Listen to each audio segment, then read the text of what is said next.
الحمد للہ رب العالمین۔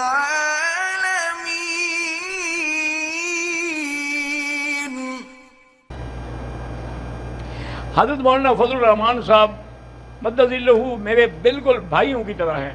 ان کے والد سے ہمارا تعلق تھا، وہ جب بھی تشریف لاتے تھے حج پہ تو میرے ساتھ حج کیا کرتے تھے، اور حضرت بھی جب تشریف لاتے ہیں، اب اتنا وقت ان کے پاس نہیں ہوتا لیکن بہرحال کوشش کرتے ہیں، ملاقات ضرور کر کے جاتے ہیں۔ اللہ ان کو سلامت رکھے اور اللہ ان کو دشمنوں کے شر سے محفوظ رکھے۔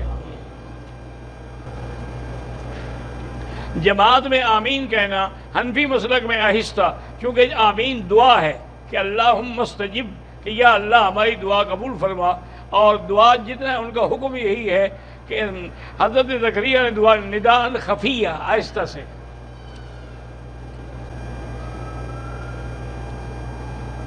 لیاقت ابڑو بلوچستان کوئٹہ سے ہیں، کہتے ہیں 4 سال سے فیملی کے ساتھ عمرے کے لیے تیاری کرتا ہوں، کوئی نہ کوئی رکاوٹ جائے، آپ لگے رہیں، مانگتے رہیں، انشاءاللہ اللہ نصیب کریں گے۔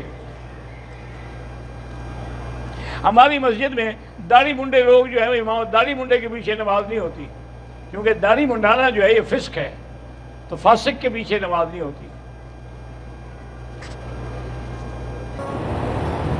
حضور صلی اللہ علیہ وسلم جب مدینہ منورہ تشریف لے گئے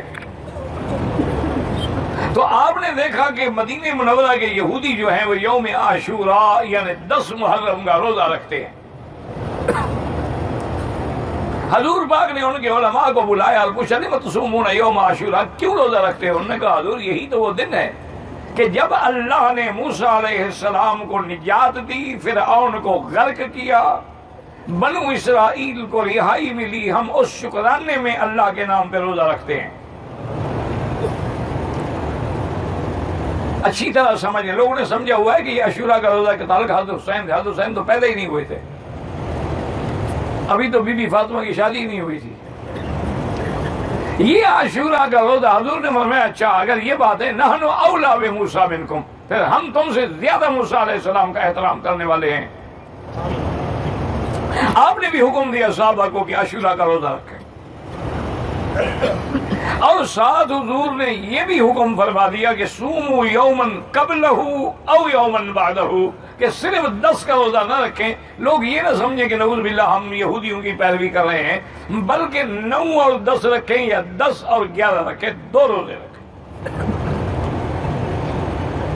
حضور صلی اللہ علیہ وسلم نے خود بھی یہ روزہ رکھا۔ باقی جو بدعات ہیں، منکرات ہیں، احوا ہیں، احداث ہیں، وہ لوگوں کی گھڑی ہوئی ہیں۔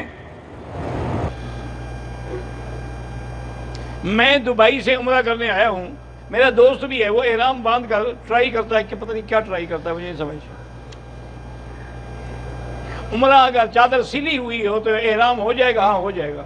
سلا ہوا کپڑا پہننا منع ہے کہ قمیض نہ ہو، شلوار نہ ہو، پائجامہ نہ ہو، واسکوٹ اور کوٹ، یہ جو چادر میں سلائی ہے وہ نہیں، کوئی حرج نہیں ہے اس کا۔